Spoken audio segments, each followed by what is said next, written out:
Te convido a abrir a Bíblia no Salmo 146. Nós ouvimos algumas mensagens essa semana sobre os Salmos. E é tão rico, né? Os Salmos. Mas eu queria ver o versículo 10. Depois a gente vai para Gênesis. Mas só para a gente introduzir a mensagem hoje, nessa noite, eu queria que você abrisse em 146, versículo 10. E nós vamos ver juntos, página 643 da IEJA. Todo mundo achou? Amém? Posso ficar de pé só um pouquinho mais, para nós vermos esse texto. Você pode se assentar-se. Eu queria pregar hoje sobre de geração a geração. Amém? O tema da mensagem hoje de geração a geração. O Senhor reinará eternamente, o teu Deus, ó Sião, é de geração em geração. Louvai ao Senhor. Vamos ver todos juntos? O Senhor reinará eternamente, o teu Deus, ó Sião, é de geração em geração. Louvai ao Senhor. Amém. Que Deus abençoe. Você pode sentar em nome do Senhor Jesus. Amém? Irmãos, esses tempos para cá eu venho, Deus vem falando comigo sobre a questão de geração, né? Toda essa... e a Bíblia fala muito sobre geração. Se você começar a ler a palavra de Deus, você vai ver que tem muita genealogia. Não sei se foi a Sônia, a Lourdes que pregou quarta-feira até comentou sobre a genealogia. Genealogia está ligado com as gerações. Você fala assim, por que a Bíblia tem tanto nome lá, esse nome, nasceu e gerou, e gerou, e gerou. E aí você fala, é tão cansativo ler as genealogias, mas a genealogia está levando sobre a questão das gerações. Se está escrito lá a palavra de Deus sobre as genealogias, e as genealogias são as gerações, e a gente às vezes não gosta de ler porque não entende nada, por que está escrito na Bíblia? Foi só para preencher? Não, irmãos, é porque Deus tem uma palavra reveladora sobre gerações. Amém? Então fala para você mesmo, Deus tem uma palavra de liberação na minha vida sobre gerações. Amém? Isso é profético de Deus sobre a tua vida, sobre a igreja do Senhor Jesus Cristo. Bom, irmãos, quanto tempo mais ou menos é uma geração? Quantos anos você acha que pula uma geração para outra? Em média, né? Eu estudei um pouquinho, mas assim, varia, né? Varia de acordo com o tempo, com o comportamento, mas em média uma geração dá de 30 a 40 anos. Biblicamente, se é muito visto gerações a partir de um período de 33 anos, porque eles contam mais ou menos a questão do período de Jesus. Então, as gerações são mais ou menos contadas de 30 a 40 anos, e com 33 anos em média, se é mudada uma geração. Eu sei que talvez você pergunte assim, você fale para mim, pastor, com esse empenho da tecnologia e de toda a ciência, as gerações têm sido muito rápidas, né? Você vê que as crianças têm evoluído, as coisas têm acontecido muito rápidas, e então vai mudar, mas em média, vamos supor que em média, uma geração muda os seus comportamentos normais, né? ou bem fundamentais, ou bem expressivos em torno de 30 anos. Cada 30 anos, mais ou menos, foram se acontecendo alguns feitos sobre as histórias. Irmãos, é interessante que a Bíblia fala de geração a partir de Tera. Tera foi o pai de Abraão, está lá em Gênesis 11, e depois se você quiser ler na tua casa, de 26 a 32, diz que Tera, Deus chamou Tera. Eu vou ler esse texto, que eu acho que vale a pena. Nós lemos pelo menos esse texto aqui de 11, de 26 a 32 de Gênesis. Diz assim: morreu Tera na terra de seu nascimento, em Ur dos Caldeus, estando Tera, seu pai, ainda vivo. Morreu Arã na terra de seu nascimento, em Ur dos Caldeus, estando Tera, seu pai, ainda vivo. Arã era irmão de Abraão. E Abraão e Naor tomaram para si mulheres, e de Abraão chamava-se Sarai, e de Naor Milca, filha de Arã, que foi pai de Milca e de Isca. Sarai era estéril e não tinha filhos. E aí diz assim a palavra: tomou Tera a Abraão, seu filho, e a Ló, filho de Arã, da qual havia falecido, filho de seu filho, e a Sarai, a sua nora, e a mulher de seu filho Abraão. E saiu com eles, saiu de Ur dos Caldeus para ir para a terra de Canaã. Foram até Arã, onde ficaram. E havendo Tera vivido 205 anos ao todo, morreu em Arã. Aqui começa o princípio da genealogia na Bíblia quando ela começa a falar sobre a questão das gerações. É lógico que começa Adão, mas aqui começa a falar sobre a questão da bênção patriarcal, da bênção da genealogia, né? O pastor lá pregou isso há 2 ceias, mas aqui começa essa história. E nós vemos então que o pai de Abraão, Tera, sai de Harã, e ele sai, Deus fala para ele, você vai para Canaã, mas ele para, né, em Ur dos Caldeus, né? Ele para ali em Ur dos Caldeus, melhor, ele para em Ur dos Caldeus, e parando ali em Ur dos Caldeus, ele fica ali, né, vivendo para o Ur dos Caldeus, e não ele foi até Harã. Ele saiu de Ur dos Caldeus, foi até Harã, e ficou ali por 205 anos, e a Bíblia diz que Tera morreu ali em Harã, porque ele parou no meio da sua caminhada. E aí Deus chama Abraão, né? E fala para Abraão, Abraão, olha, eu vou te chamar, eu vou te abençoar. Vale a pena a gente ler também essa segunda parte, diz assim, olha, disse o Senhor a Abraão, sai da tua terra e da tua parentela, da casa de teu pai, e vai para a terra que eu te mostrarei, e te farei uma grande nação, e te abençoarei, e te agradecerei o teu nome. E a Bíblia diz assim, se tu uma bênção. Abençoarei os que te abençoarem, amaldiçoarei os que te amaldiçoarem, e em ti serão benditas todas as famílias da terra. Vamos ler esse texto, irmãos. Em ti serão benditas todas as famílias da terra. Partiu, pois, Abraão, como lhe ordenara o Senhor, e Ló, e foi com ele. E tinha Abraão 75 anos, quando saiu de Harã. Levou Abraão consigo a sua esposa Sarai, Ló, né? E a Ló, e filho do seu irmão que havia morrido, né, que era Harã, e todos os bens que haviam adquirido, e as pessoas que eles acrescentaram em Harã, partiram para a terra de Canaã. E a Bíblia diz o seguinte, e lá chegaram. Vamos dizer todos juntos? E lá chegaram. E lá chegaram. A Bíblia diz que atravessou Abraão a terra de Siquém, até o carvalho de Moré. Nesse tempo os cananeus habitavam nessa terra, e apareceu o Senhor a Abraão e disse, darei a tua descendência a essa terra. E ali edificou Abraão um altar ao Senhor que lhe aparecera. Passando dali para o monte ao oriente de Betel, armou a sua tenda, ficando Betel ao ocidente de Ai e ao oriente, e ali edificou um altar ao Senhor e invocou o nome do Senhor. E depois seguiu Abraão dali indo sempre para Neguebe. Irmãos, aqui começa o princípio da bênção da genealogia, do que Deus havia chamado. Deus chama Tera. Tera não conseguiu chegar no propósito onde Deus havia levado ele. Ele para no meio do caminho.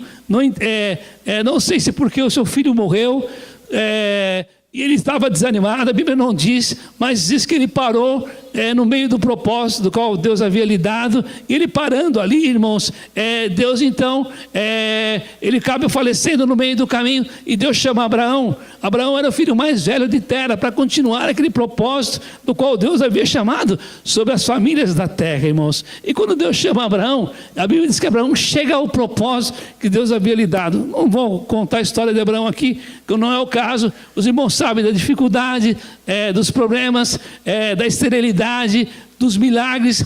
Vem Isaac, e Deus vai fazendo as promessas sobre a vida de Abraão, e Deus mostra para ele que ele seria pai de multidões, depois pai de nações, e aí nasce toda a história do povo de Israel. Porque Tera sai logo depois ali, se os irmãos lerem, da Torre de Babel, onde foi a terra das confusões. Então, depois de uma grande confusão da Torre de Babel, ali em Gênesis, começa então Deus a trabalhar a terra, a questão das bênçãos, irmãos, porque Deus havia limpado ali sobre a questão da Torre de Babel, todo aquele princípio de confusão, e Deus começa a trabalhar ali o princípio da bênção. E Deus começa então a falar sobre o princípio das gerações. A geração está começando a trabalhar aqui em Gênesis capítulo 11, quando entra Abraão. Então nós conhecemos tão bem a história de Abraão, né? Conhecemos pouco Tera, mas conhecemos Abraão, porque nós partimos de um ponto de bênção, de um ponto que Deus começa a fazer as coisas impossíveis serem realizadas. A Bíblia fala muito sobre a questão de gerações, né? E a Bíblia trabalha muito a questão da geração.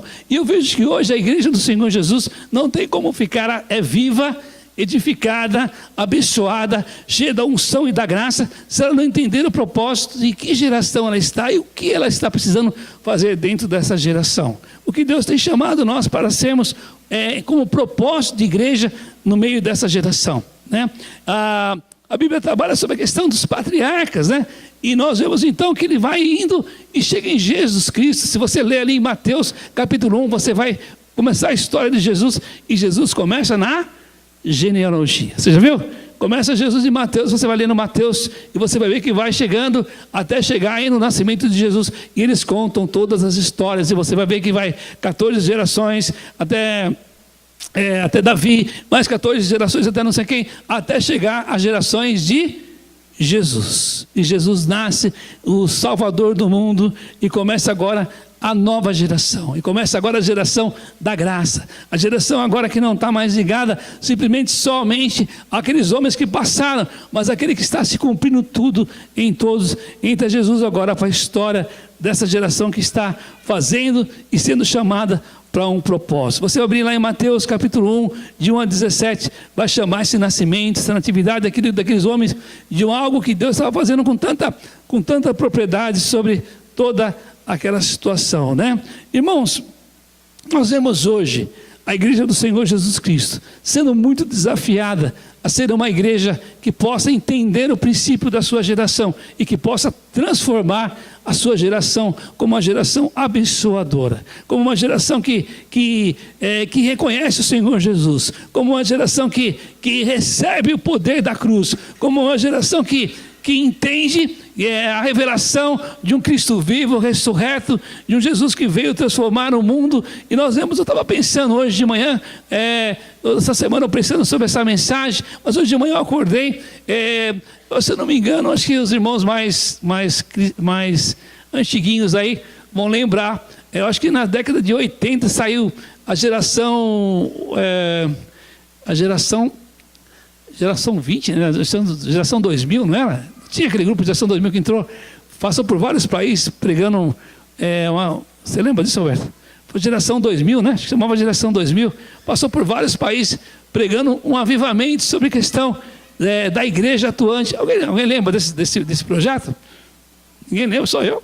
A Kátia deve lembrar, né? Não é possível. Não lembra, Kátia? Mas tinha, você não lembra, Vitor? Geração 2000, era isso que chamava? Chamava geração 2000. Hã?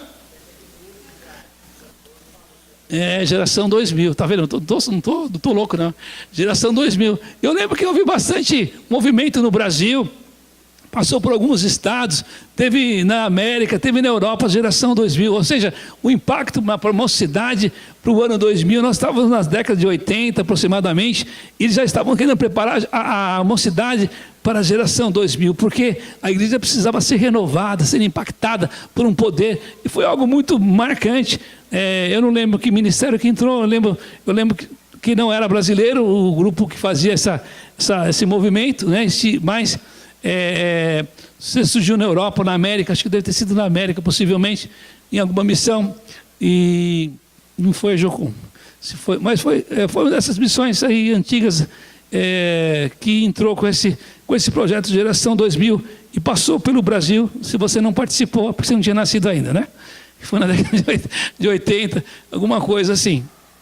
Irmãos, mas a Bíblia começa a trabalhar sobre as gerações, e a Bíblia começa a falar sobre a questão de o que é uma geração, né? Se você abrir ali no Salmo 145, versículo 3, diz assim: o teu reino é um reino eterno, o teu domínio estende-se a toda a gerações. Irmãos, a Bíblia diz que o reino de Deus é um reino eterno, e o domínio do Senhor estende a todas as gerações. Os irmãos cantaram louvor agora sobre gerações, né? Até achei que estava bem dentro do princípio da palavra, estender-se às gerações. Tá, o que é geração? Geração, eu comentei com vocês que geração é um período de tempo, é um espaço de tempo onde nós vivemos, onde esse espaço de tempo tem as suas características próprias. E hoje nós estamos numa geração do século 21. Qual é a nossa geração hoje?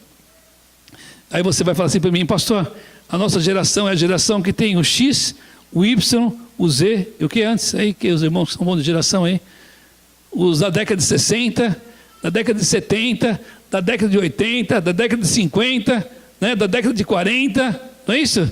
Nós somos uma geração muito eclética, uma geração onde temos gente de todos os períodos vivendo, e é onde a geração teve uma grande evolução, e nós entramos, irmãos, para cultuar ao Senhor, gerações aqui não tão diferentes, né? Gerações com suas características próprias, né? Do garotinho que está no iPad abrindo aos que estão ainda com dificuldade de entrar na internet, cultuando ao Senhor. E o Espírito Santo de Deus está aqui hoje, não preocupado com uma característica de geração, mas com um coração aberto, com um coração sincero, mas com algo tão revelador dele sobre as nossas vidas. E o Senhor nos chama para sermos uma igreja e participarmos da mesa do Senhor Jesus, uma igreja que entende o poder da cruz, mas que muitas vezes não entende a característica de ser igreja, como nas suas diferenças, muitas vezes de geração. E às vezes isso não é um grande problema, mas às vezes é um problema enorme, porque muitas vezes nós buscamos não uma transformação em algo que Deus pode fazer nas nossas vidas, irmãos, mas buscamos mudanças simplesmente de costumes ou de situações onde não é uma transformação do poder de Deus sobre nós. E muitas vezes nós queremos colocar situações onde entram mais regras do que transformação. E é tão interessante, eu fiquei pensando, se Jesus estivesse hoje no século 21, como Jesus pregaria o Evangelho para nós, igreja do Senhor Jesus? Como que Jesus estaria aqui conosco? E como que ele entraria nesse processo todo, né? Vamos usar a Bíblia online? Vamos usar a Bíblia de papel? Não, a Bíblia de papel ela é mais abençoada do que a Bíblia online. Não, a Bíblia online ela é pecado. Não estou defendendo nem A nem B, irmãos. Agora apagou tudo aqui. Mas tem esse problema também, né, irmãos? Vou achar aqui o meu. Você viu que o negócio não pode mexer. Mexeu, ele sai do ar. Mas voltou já aqui. Então, agora tem que ir no dedinho aqui. Legal. Bom, então você vê que há toda uma situação acontecendo sobre toda a igreja. E a gente pode pensar o seguinte, né, irmãos? Que bênção, eu estou incentivando você a trazer a Bíblia para a igreja. Hoje tem muita Bíblia, se você não tem, vai lá, compra. Tem Bíblia bastante aqui na igreja. Não vem sem igreja sem Bíblia, não. Eu estou dizendo para você como entender esse princípio da geração e das gerações, entender esse princípio da cruz, do Evangelho, como entender, então, esse amor de Deus estendendo-se a todas essas situações. O amor, irmãos, é tão precioso, que ele está acima dos comportamentos humanos. E eu fiquei fazendo uma pergunta, né, para mim mesmo, e para que a gente pudesse meditar um pouquinho hoje, quando nós estamos participando da ceia, e tentando entender isso, como uma geração de um povo que ama o Senhor Jesus, né? Se o teu filho é de uma geração que está totalmente fora dos padrões que você acha em relação à palavra de Deus, como que você vai corrigi-lo com o poder da cruz do Senhor Jesus? Como que você vai trazer ele para o Evangelho, pondo bastante regra na vida dele, ou talvez transmitindo um grande amor de Deus sobre a vida dele? Como que você vai, talvez, ganhar o teu pai para Jesus, dizendo para ele que ele nasceu numa religião falida, numa religião idólatra, e que se ele morrer lá ele vai para o inferno, ou mostrando para ele que Jesus Cristo é o grande Senhor e Salvador, e que você ama a vida dele, e que Jesus também o ama? Como entender esse princípio, até onde o pecado nós temos que rejeitar, mas não rejeitar o pecador, e dizer assim, o pecado não tem lugar na nossa vida, o pecado não pode entrar no nosso coração, o pecado nós rejeitamos, mas o pecador nós amamos. Porque, irmãos, é tão simples falar que nós amamos o pecador e rejeitamos o pecado, mas quando nós sentamos do lado de um pecador que não está muito legal, irmãos, como é difícil. E se alguém viu na quarta-feira que eu fiquei na saia justa, né? Não fiquei, os irmãos, fica assim porque lógico, amando bastante aquela vida e pensando, né? O menino nasceu aqui na igreja, está aí no bar bebendo, ele sentou do meu lado, aí eu cumprimentei ele foi lá e ele estava bem, né? Bem, como diz o outro, avançadinho, né? Assim, bem fora da área. E ele só lembrava assim do pastor Dolar. E o pastor Dolar, eu falei, o pastor Dolar está aqui na ceia. Ele falou que vinha aqui, eu ia por ele para sentar lá do pastor Dolar, ele não veio. Ele sentar, né? Do pastor lá. Ele sentou do meu lado, estava sentado aí, pastor, ele sentou do meu lado. E aí, pastor, eu falei, ele falou, você lembra de mim? Eu falei, lembro, lógico que eu lembro. Lógico que eu lembro de você. Ele era neto da irmã Maria, aqui. Lembro de você. E aí eu falei, vamos lá, fica ouvindo a palavra. Aí ele falava assim para mim, e a Lourdes pregando, ele falava assim, eu não preciso ler, a palavra já está no meu coração. E ele estava muito doidão, né? Eu não preciso ler. Olha lá, a irmã está falando, a palavra está no meu coração. Eu falei, amém. Né? Amém. E ele o culto inteiro, eu não preciso ler, a palavra está no meu... Ele repetia, a palavra está no meu coração. Está no meu coração. Né? E eu fiquei pensando. E aí eu olhando para aquilo ali, eu falei, Senhor, eu vim aqui te cultuar. E o Senhor falou, pois é, por isso que eu pus esse cara do teu lado, para você cultuar, junto com ele, cheirando tudo que ele estava, que você imagina, ele estava cheirando. De não muito bom, né? E aí eu ali falei, Senhor, me dá graça para que eu possa ver a tua presença através desse menino, desse jovem, desse rapaz, desse amor. E eu tive amor por aquele rapaz, assim, Deus me deu muito amor. Eu falei para ele vir aqui hoje, não veio, pelo menos eu não estou vendo. Se tiver também, fica em paz. Deve estar diferente, né? Depois a gente se conversa. Mas não estou vendo assim, olhando rapidamente. Pois bem, como trazer uma transformação se não trouxer um amor que transporte até o nosso coração e as nossas situações? Você senta do lado do irmão cheirosinho, né? Cheirando um perfume, às vezes até importado, às vezes até um perfuminho bom aí, de tantas marcas aí, né? Vou dar o nome das marcas, mas está cheirando, o irmão está cheirando bem, pelo menos com um desodorante razoável, né? Você não está problema nenhum. Mas, irmãos, a Bíblia nos chama para mudarmos algumas situações, para sermos igreja onde o amor se transforma.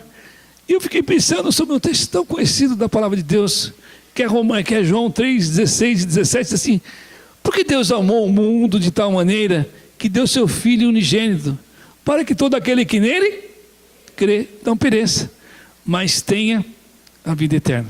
Para que todo aquele que nele crê não pereça, mas tenha a vida eterna. Porque Deus enviou o seu Filho ao mundo, não para que condenasse o mundo. Aí, irmãos, eu parei. Porque Deus enviou o seu Filho ao mundo, não para condenar o mundo. Porque Deus enviou o seu Filho ao mundo, não para condenar o mundo, mas para que o mundo fosse salvo por ele. Irmãos, quando nós amamos, nós não condenamos, nós buscamos que entre salvação nessa vida. Quando nós amamos, irmãos, nós buscamos que haja transformação nas vidas. Quando nós amamos, nós mudamos a forma de olhar para essa pessoa, que às vezes aos meus olhos não agradam muito a forma que se veste, a forma que está, mas que o coração está precisando de uma grande revelação, chamada Jesus Cristo de Nazaré, onde começa a mudar as gerações. Sabe, eu escrevi algumas gerações, e talvez a nossa geração dos anos 50 encaixasse muito bem no meio dos evangélicos, todo mundo com um certo pudor. Os anos 70 já não muito, porque as drogas já estavam sendo liberadas, e rock and roll, né, e grandes shows. Os anos 80 explodiram os grandes shows, Rock in Rio e lá vai mais, e outras coisas mais. E muita droga se rolando, né, e muita prostituição, porque já se via uma grande libertinagem. Os anos 70, os hippies, os anos 80, os grandes roqueiros saindo, grandes demônios aparecendo, mas a igreja também se levantando, irmãos. Primeiro Rock in Rio, eu estava lá, evangelizando, e eu vi coisas bárbaras acontecendo, bárbaras, nos anos 80, mas eu vi também o poder de Deus sendo revelado com grande poder e com grande graça. Sabe por quê? Porque havia um poder de uma igreja, de irmãos de várias denominações, orando ali e buscando ao Senhor Jesus. Naquela época, foi eu, Eliette, daqui, nós fomos evangelizar. Eu era bem jovem, mas eu lembro que Deus fez coisas tremendas naquele lugar. Muitas pessoas foram salvas, mas muitas pessoas foram saqueadas também pelo inferno, por Satanás. Eu lembro quando eu entrei no Rock in Rio, na primeira praça que eu entrei do Rock in Rio, eu encontrei 2 rapazes assim, e era muita gente, muita vodka, muita droga, muita cocaína, muita polícia que não fazia nada, só deixava rolar à vontade. Hoje o Rock in Rio está mais organizado, pelo que vi na televisão, a coisa era muito subhumana, fora dos muros do Rock in Rio. E eu peguei 2 rapazes, eu estava com outro irmão de outra igreja, não sei nem onde ele é, mas era de outro ministério, e nós falamos de Jesus para eles, e eles tinham ido na igreja, eram meio desviados, eles aceitaram Jesus. Eles eram de uma cidade aqui do interior, não sei se Santa Bárbara do Oeste, uma cidade aqui por perto de Campinas, eu não lembro exatamente qual era a cidade, e aqueles meninos aceitaram Jesus ali, ajoelharam no chão, e nós começamos a orar por ele no meio da entrada do Rock in Rio. E aí encheu de gente em volta da gente, porque não sabia o que estava acontecendo. Tudo que acontecia ali era novidade. Encheu de gente, e a polícia não sabia, e a cavalaria veio para cima da gente. E aí eles começaram a rodear aqueles cavalos enormes, até que eles viram que a gente estava orando. E aí eu olhei para o policial e falei assim: são irmãos. E eles continuaram rodando a gente para que as pessoas não chegassem perto. E ali foi minha primeira experiência de poder pregar para Jesus no meio de uma situação tão absurda. Mas uma outra hora eu estava pregando para um rapaz, e veio um traficante e puxou ele da minha mão e falou: sai fora, senão eu vou te matar. Sabe por quê? Porque havia poderes das trevas tentando saquear os infernos, porque uma geração estava sendo corrompida a viver a questão da prostituição, do pecado e das drogas. Mas esse dia também, irmãos, ali buscando e resgatando pessoas ali. Mas o que fazer, irmãos, diante de uma geração onde o pecado está atraindo, onde as drogas estão chegando, onde o sexo está de uma forma tão forte, tão absurda, onde o pudor não acontece, e onde a igreja muitas vezes está amortecida em relação ao poder da cruz transformador. Há um poder da cruz que pode e que tem todo o poder de trazer grandes mudanças para essa sociedade. Nós ficamos escandalizados com tantas... e o país parou naquela questão do estupro de 30, mas irmãos, isso daí foi simplesmente só uma luz em meio a tantas situações que acontecem. Eu sei que os irmãos que trabalham com justiça, né, irmãos Lourdes que trabalhou, sabe que isso daí já vem de anos acontecendo. Os irmãos que estão mais atuantes nessa situação social, sabem que tudo isso é muito forte dentro de uma sociedade. Irmãos, só tem um lugar para mudar essa história, se chama a igreja do Senhor Jesus. E a grande pergunta que eu faço sobre nossa geração nesse lugar é: Deus nos colocou no Jardim de Abril, e nesse lugar, irmãos, nós somos uma igreja que Deus nos chamou com um propósito de mudarmos essa geração. Não é mudar a geração talvez tão longe de nós, mas de uma geração que talvez esteja passando na porta da nossa igreja, irmãos, e que a gente não consegue abrir as portas do nosso coração para recebê-las e dizer: Senhor Jesus, essa geração precisa ser amada.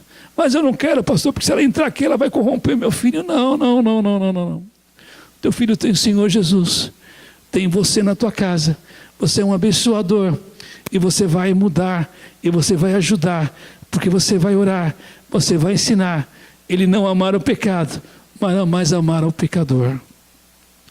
Porque o pecado só foge de nós quando nós somos mais fortes do que ele, irmãos. O pecado só é transformado quando nós entendemos que o pecado é um nojo para as nossas vidas, e que nós queremos servir a um Deus tão santo e verdadeiro. Irmãos, é tão difícil, né? Nós entendemos o princípio da cruz. E talvez você fale assim: pastor, mas eu estou dentro da igreja e meu filho está tudo bem. E às vezes também não está tudo bem, tão bem assim. Às vezes a gente usa uma capa tão bonitinha de santo, né? Hoje eu pus um terno aqui, de Santa Ceia, bonitinho, o pastor de terno, tudo bonitinho, né? Filmando. Mas será que nós estamos entendendo o que está acontecendo dentro da nossa geração?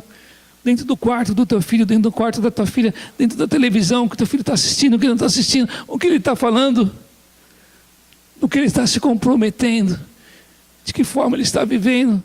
Será que o meu filho olha para mim, e olha para minha esposa, e olha para nossa casa, ele vê em nós a cruz de Cristo, vê o altar edificado, vê uma casa transformada? Ou será que ele vê em nós muitas vezes tantas situações a serem mudadas? E que Deus está tentando trabalhar conosco, dizendo assim, há um poder da cruz, um poder de transformação. Porque muitas vezes nós não perdemos o nosso filho para o mundo, nós perdemos ele para nós mesmos. Nós perdemos nossos pais para nós mesmos, porque nós não entendemos o princípio de amar, de amor. De dizer assim, olha, igreja, ame meu filho, ame o meu pai, ame minha mãe que está com tanto problema. Mas a gente não consegue amar quem está do lado simplesmente porque não concordamos. Não concordamos com a forma de ser e de agir, né? E dizemos assim, olha, estamos entendendo o poder da cruz. Estamos entendendo o poder de Jesus. Estamos entendendo o poder de sermos geração, de termos um propósito, do qual Deus tem nos chamado. Sabe, Romanos, Paulo diz o seguinte, um texto tão conhecido. A irmã Gabriela fez eu decorar quando ela estava na escola dominical. E tão importante, viu? Romanos 12, 2. E não vos conformeis com este mundo, mas transformai-vos pela renovação do vosso entendimento. Irmãos, a gente marca muito transformai-vos, mas a gente não fica marcando muito pela renovação do nosso entendimento. Precisamos entender aonde nós estamos, o que nós somos e o que precisamos fazer para que haja uma transformação em Deus nas nossas vidas. Irmãos, nós queremos tanto transformação, mas não queremos muitas vezes renovação de entendimento. Nós queremos tanto transformação, mas não queremos uma renovação. Queremos tanto avivamento, mas não queremos tanto comprometimento em cima de um avivamento. Queremos tanto avivamento, avivamento. Lógico que tem que ter avivamento. Poder sem poder da cruz, sem avivamento, sem Espírito Santo, não fazemos nada. Mas precisamos nos comprometer com as almas perdidas. Precisamos nos comprometer com o amor de Deus revelado na cruz por nós. Irmãos, quando a igreja em Atos dos Apóstolos nasce, irmãos, o grande avivamento nasce também nessa igreja para mudar histórias e para fazer situações serem transformadas por pessoas que não entendiam o propósito da cruz de Cristo.